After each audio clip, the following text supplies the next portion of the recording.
The Edmonton Oilers have one of the best power plays in the history of the modern NHL. What makes it so successful?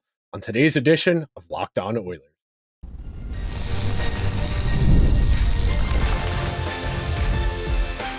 You are Locked On Oilers, your daily podcast on the Edmonton Oilers, part of the Locked On Podcast Network, your team every day. Hello, everyone. Welcome to today's edition of Locked On Oilers. I am your host, Nick Zararis. I want to thank everyone who makes Locked On Oilers their first listen of the day. Locked On Oilers, a part of the Locked On Podcast Network, your team every day. And today's episode is brought to you by FanDuel. Place your first $5 bet and you'll get started with $200 in bonus bets guaranteed. Visit FanDuel.com to get started. So on today's episode of Locked On Oilers, we are going to dive into the Oilers power play. We're going to start our first segment. We're going to talk about most power plays across the league. We're going to talk about some successful ones we'll use as examples. We'll talk a little bit about their personnel, what they do strategy-wise, who their trigger people are, who their bumpers are. Second segment, we're going to hone in on the Oilers specifically, what's unique about their power play, how they generate offense on the man advantage. And then the final segment, we're going to talk a little bit about how you might go about slowing it down, but being that it is so effective and been so effective for several seasons now, it's very apparent how difficult it is. So if you'll be so kind, I do have props for today's episode, like I promised on Friday's show. This little dry erase board here is going to be the focal point of today's show. So this is a modern NHL power play alignment. Most teams are running a 1-3-1, where you're going to have a defenseman up at the point, monitoring things at the blue line. You're going to have three across in the mid slot, and then you're going to have someone down here at the net front. The main principle and the main idea of power plays in today's NHL is getting the penalty killers moving. You want to get the puck moving laterally to the point, down low, with the main idea of getting that structure to break. And I'm going to put this down for a minute because I'm going to come back to it, but I want to talk with both hands because I like to do that. So at the outset, we all understand how a power play is supposed to work. The main idea, and the reason hockey has opted for this system as opposed to something like a card system in soccer or penalties in football where it has to do with where you get where you are on the field. The principle of hockey and the reason we do power play and penalty kill is to put one team at a constant disadvantage. The advantage of having 5-on-4 is the defensive team, the penalty killing team, needs to defend the same amount of space for 5 players with 4. We all know that, but I do want to lay that out. The main way and the best power plays in today's NHL, they are the strongest at manipulating where the penalty killers go. And it's why whenever a penalty kill goes cold, the single biggest reason is almost always a lack of movement. Whether it's a skater's feet or the puck, that's when a power play dries up. If a power play is struggling to get going, there isn't enough pressure on the penalty killers. You need to get the penalty killers moving left to right, high to low, and forcing them to move from their structure. And this is something that teams that don't have high-end talent really struggle with, because teams on the defensive teams, penalty killing teams, will not respect certain players that are out there on the power play because they know they're not a threat to shoot. They know they're a threat. They're only going to pass. Or if someone goes only to one specific spot and they're almost always shooting from that spot, it creates a tilt where the penalty killers are going to cheat towards that side. And because that player takes the majority of the power play shots, it allows the penalty killers to cheat that way, take away shooting lanes, take away passing lanes, and it creates a one-dimensional element to it that really defeats the purpose of having that man advantage. When you have 5 players against 4 players, you need to be doing everything you can to manipulate those guys. And this is why, and I'm going to go back to the dry erase board here, that's why this guy down here, the net front guy, he can't just be static. He's got to be willing to go get the pucks behind the net on misses. He needs to be willing to go side to side in front of the net, depending on where the shot's coming from. If the point shot is coming from the actual point up here from the defenseman, he's going to want to be head on. He's going to want to try and take away the goalie's eyes so that this puck comes in unseen. And this player does not necessarily need to actually touch the puck. The player at the net front very well might be able to just block the goalie's vision enough that they react late. And that might be enough to get a goal on the board. Now, when you're talking about a conventional power play in today's NHL, it comes down to one of three things. Most scoring chances on the power play in today's NHL are on this cross-seam pass. They come from one side to the other, and one of these two guys, whatever your better shooter is, right or left-handed, they are going to take a one-timer. And the advantage of the one-timer is that because the puck is moving, the penalty killers are moving, and typically that means the goalie's got to go post to post. And those are the highest danger chances in the NHL at 5-on-5 and on the power play. When you can get a goalie moving left to right, not stationary, that is when you're going to have the most of the net available to you to hit on a goal. And then if that cross-seam pass is not available because the penalty killers are breaking it up, another common thing you'll see, and this is what a team does when it's struggling a lot of the time, they're going to start to settle for shots from further and further away. When the defenseman at the point is taking a high volume of shots, you think about Brent Burns at the end in San Jose, you think about Erik Karlsson at the end in San Jose. When this point player is taking a bulk of the shots on the power play, that's not a great sign because this is a low quality chance. And yes, you have a numbers advantage, you have traffic down low, but if this player is taking these shots from 40, 50 feet away, that gives the goalie more time. And as good a shooter as you are, Erik Karlsson is a very good shooter, especially for a defenseman. Brent Burns, very good shooter for a defenseman. Adam Fox, very good shooter for a defenseman. The issue becomes when this is your primary trigger man. You want to have a few different ways to attack the net. I really encourage you, if you're able to watch today's episode on YouTube, because I do have visuals. I am holding up a dry erase board pointing at X's and O's on said board. But this player here, you want this person manipulating the most outward power penalty killer. When this penalty killer comes up, then the advantage you have is you have 1, 2, 3, you have 4 players in a very condensed space. 4-on-3 in a hyper condensed space as opposed to 5-on-4 in the entire zone. That is an even more advantageous position because if you can get 4-on-3 from the circles down, you have the opportunity to pass to this net front player, you have your middle bumper, and you have the opposite circle in a 4-on-3. That's even more space for fewer players to cover, and it puts you at such an advantage as an offensive team when you're in that situation. I love when I see teams using the space and the manipulation of space to create offense. And I know we don't typically think of hockey and basketball having similarities, but as far as spacing goes, it's not that dissimilar. And we're going to talk about it from an Oilers perspective coming up next in the next segment, because the Oilers power play spacing is very similar to the way you would space a basketball power play. And I'm going to have to during the break, I'm going to have to erase and I'm going to have to move and I'm going to have to draw as we're talking on the show today, because the way the Oilers take advantage even more so than the typical 1-3-1 is by making the stationary point no longer stationary. Their fulcrum, their swing player, where most teams, it's that defenseman at the top, at the blue line, the 1 in the 1-3-1. The Oilers' fulcrum point is moving, and it is a gift from Connor McDavid. We're going to take our first break of today's edition of Locked On Oilers, so be sure to stick around. We are all driven by the search for better, but when it comes to hiring, the best way to search for a candidate isn't to search at all. Don't search, match with Indeed. If you need to hire, you need Indeed. Indeed is your matching and hiring platform with over 350 million global monthly visitors, according to Indeed data, and a matching engine that helps you find quality candidates fast. Ditch the busy work. Use Indeed for scheduling, screening, and messaging so you can connect with candidates faster. And Indeed doesn't just help you hire faster. 93% of employers agree. Indeed delivers the highest quality candidates compared to other job sites, according to recent Indeed surveys. The thing I like about Indeed the most is that it leverages over 140 million qualifications and preferences every day, which means Indeed's matching engine is constantly learning from your preferences, so the more you use Indeed, the better it gets. Join more than 3.5 million businesses worldwide that use Indeed to hire great talent and fast. Listeners of this show will get a $75 sponsored job credit to get your jobs more visibility at Indeed.com/lockedon. Just go to Indeed.com/lockedon right now and support our show by saying you heard about Indeed on this podcast.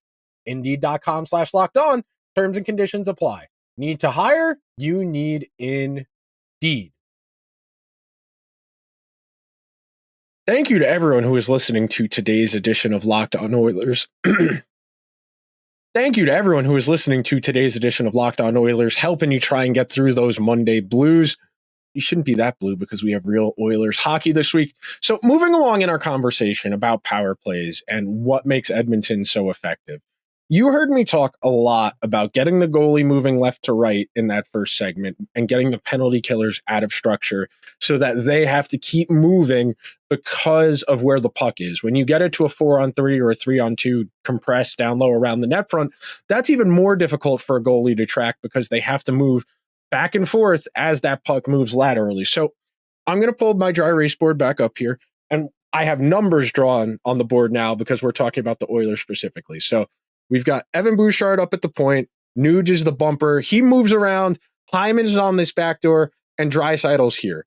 I have McDavid drawn here because generally speaking, he enters the zone with speed on this side. So he has the puck on his forehand as he's coming to the middle. So I'm going to hold the dry erase board up properly so you can actually see on YouTube. But McDavid likes to enter the zone with speed with the puck towards the middle of the ice on his forehand so he can gain with speed and he has options. So number one, they like to have him just cut outright to the middle. That is always a looming threat. When you have as much foot speed, and we know the Oilers like to do the organized regroup where they'll come back in the defensive zone after a regroup, they'll get McDavid the puck, and he'll build up that head of steam through the neutral zone. He'll get through traffic, and he'll gain the zone with speed, and then everyone else has to gain the zone. When that's the case, you'll see McDavid dive along the wall, bring it around the net, and go behind the net and let everyone gain the zone, and then McDavid can circle, and then he starts to dissect. He starts to diagnose where the puck needs to go. He can start picking apart the defense, and this is not something every team is going to have in their toolbox. There are very few players in the world who are this good of a skater. Kirill Kaprizov can do this. Matt Barzal does this from time to time. Jack Hughes does this from time to time. But there are very few players who are able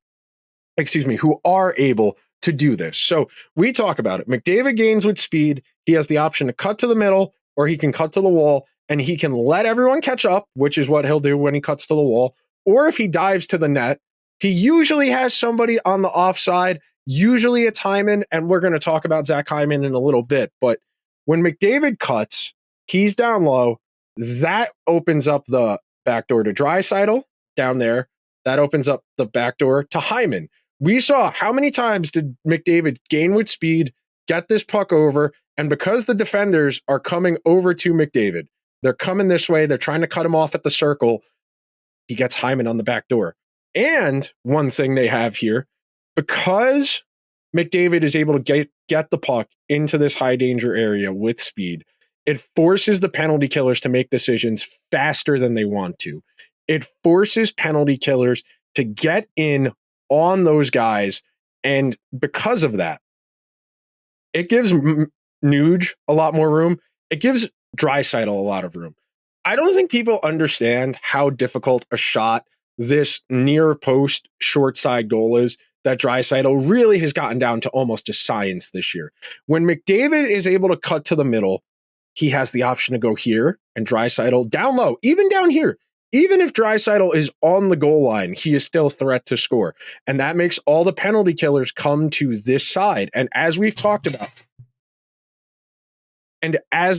about a lot over the summer and even during the playoffs last year, as much as people want to make fun of Zach Hyman here for just all these tap-ins, because Draisaitl and McDavid are on one side of the ice, it opens up so much room for Hyman. And I can't blame the penalty killers.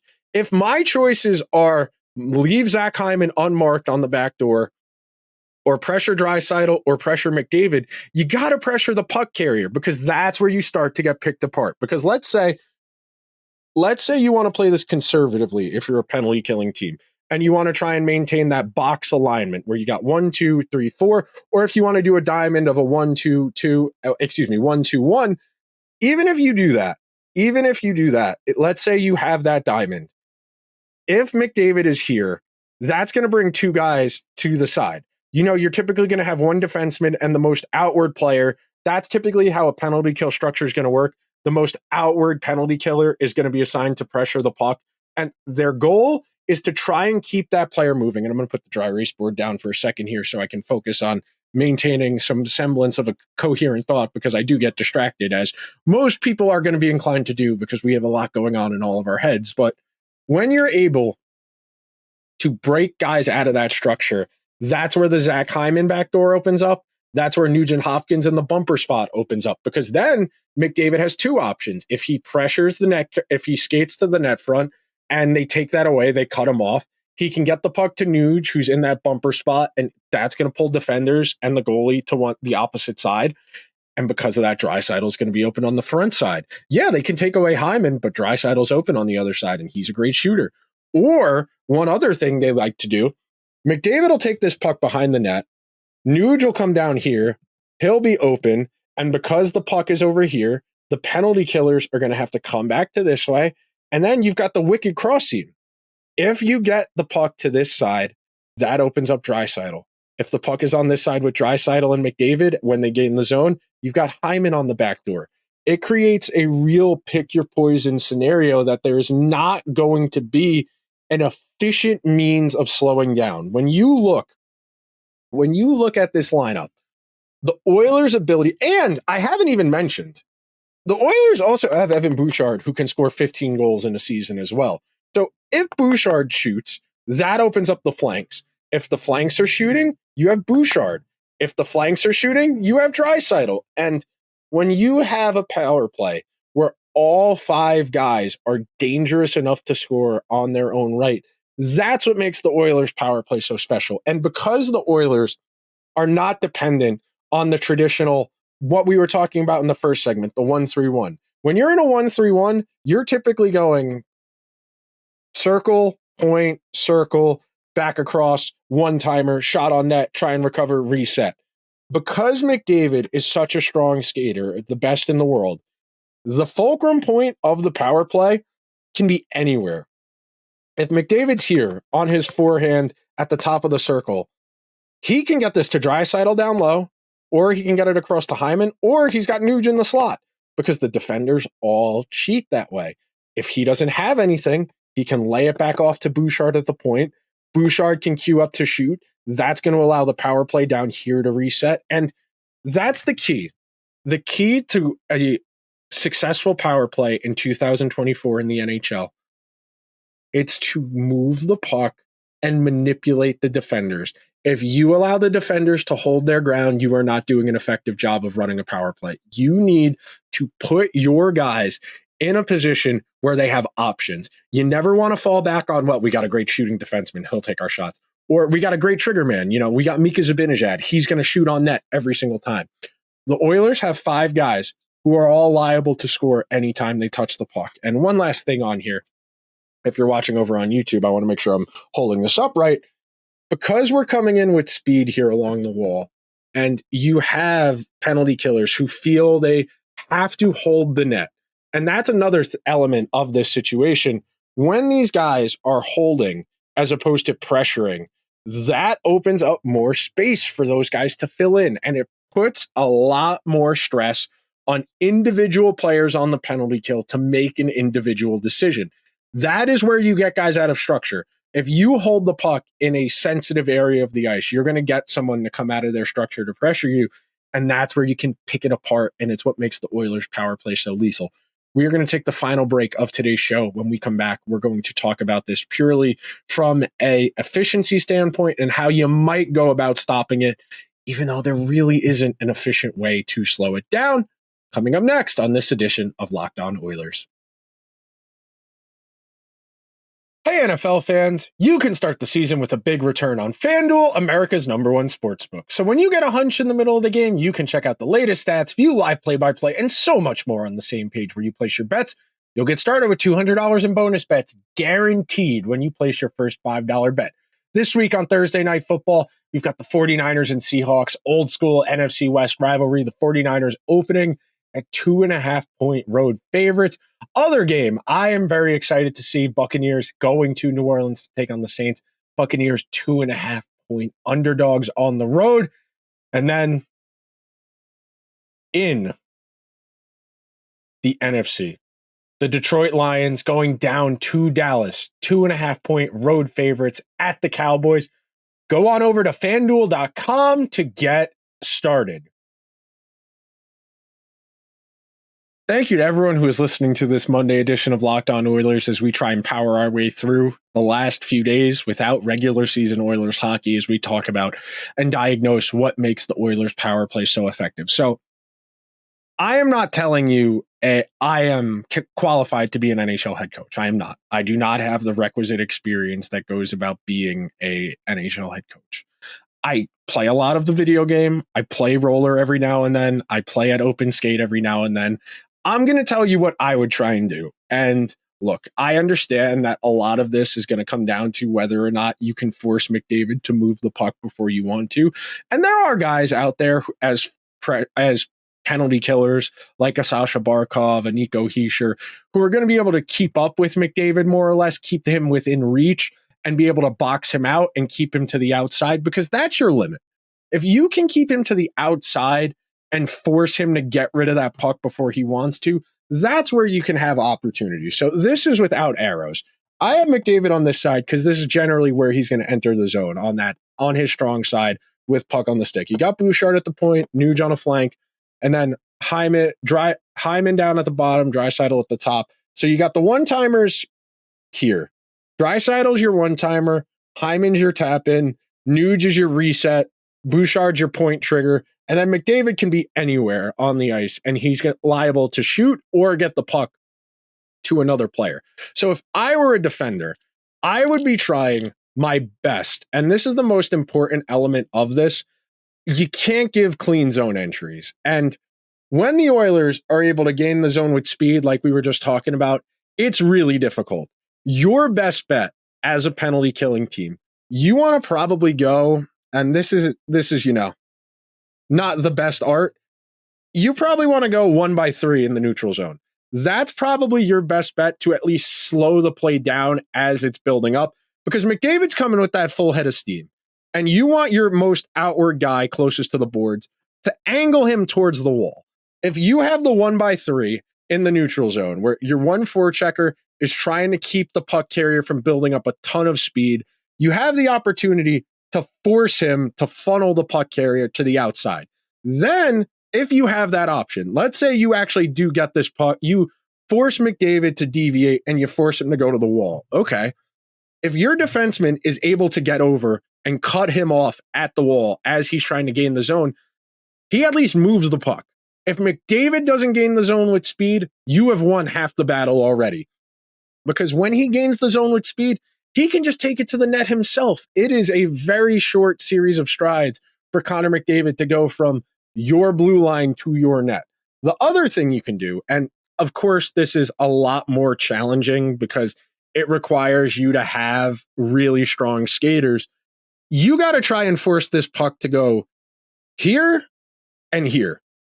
You want to try and get that puck shot by Nugent-Hopkins and Bouchard. And those are the less quality shooters. They are taking lower danger scoring chances because if Nuge is on this flank as a lefty, he's shooting the puck on the outside. Remember, the puck is going to be on the outside, not in the middle of the ice. It is going to be a more favorable position for the goalie to make the save because the puck has there's less range for the puck to come at him.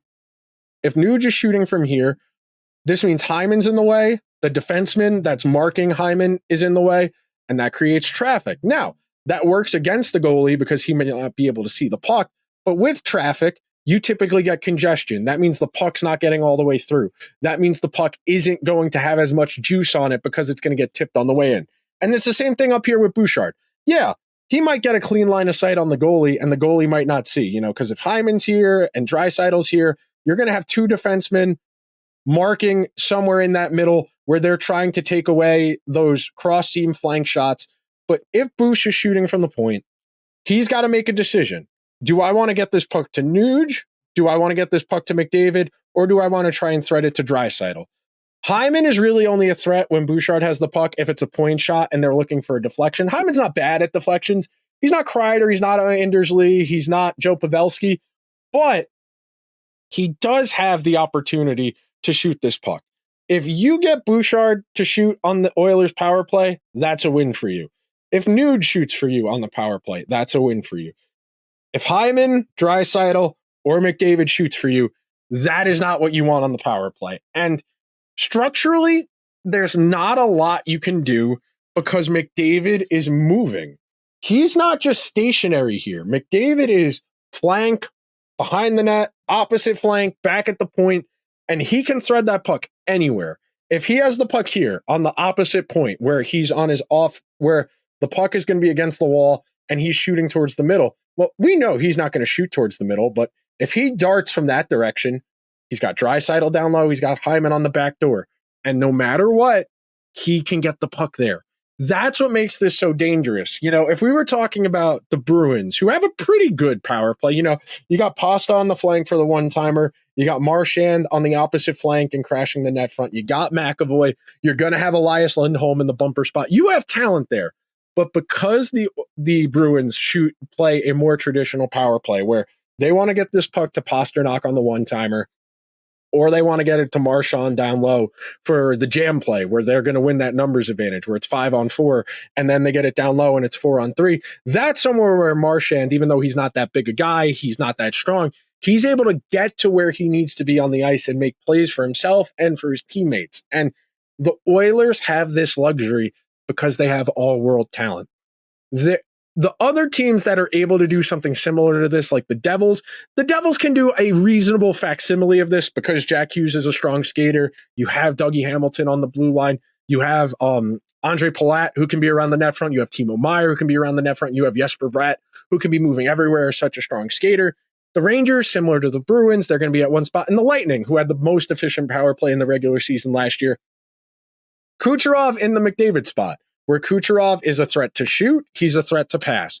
I'll be very curious to see what Tampa Bay does as far as Jake Gensel, if they roll everybody all on one unit, go for a hero setup, how they manage the lefty-righty scenario, because Kucherov and Gensel are both left-handed. That's another advantage the Oilers have here. Their best defenseman is right-handed. That helps.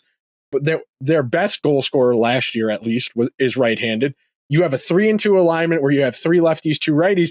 It gives you more angles. And when you have a 4-1, you know, when you have 4 lefties and 1 righty, it becomes tricky to get the angles. Because like we were talking about as far as slowing McDavid down, if that puck is along the wall, it has to travel a further distance to get on net. It is a lower quality scoring chance because the goalie has to consider less of the net. When you are shooting from the wall, if you're a lefty, and this will be the last point we make on today's show. So if you're a lefty on the wall, the puck has to go angled in. If you're left-handed on the opposite wall, like if you're Nuge per se, the puck has a lower rate. Because if you're Nuge right here, you can't shoot this puck on that side because the goalie only has to move over ever so slightly. You would have to shoot on the short side because you have less of a radius to shoot from. If you're McDavid, and you're on the right wall skating down towards the net with the puck in the middle of the ice, you have the opportunity to shoot short side, 5-hole, opposite side. And that gives you more options. And like we talked about at the outset, first segment, the more options you have on the power play, the more dangerous you are. That'll do it for today's edition of Locked On Oilers. If you could be so kind, please subscribe to the show wherever you get your podcasts. If you're listening on Apple or Spotify, please give the show a 5-star review. If you're watching over on YouTube, hit that subscribe button, hit the alarm bell so you get a notification whenever new content goes live. Leave me a comment. Do you like the dry erase board stuff? Do you want to see more X's and O's? Would you prefer more narrative stuff? Do you want a mix of everything? I want feedback. I want to give you guys the best content I possibly can. And that's a dialogue back and forth between me and you guys. Before we get out of here, now that you've made Locked On Oilers your first listen of the day, go check out Locked On NHL, where the local experts give you the national insight all across the NHL. I will talk to you guys tomorrow. Until then, let's go Oilers.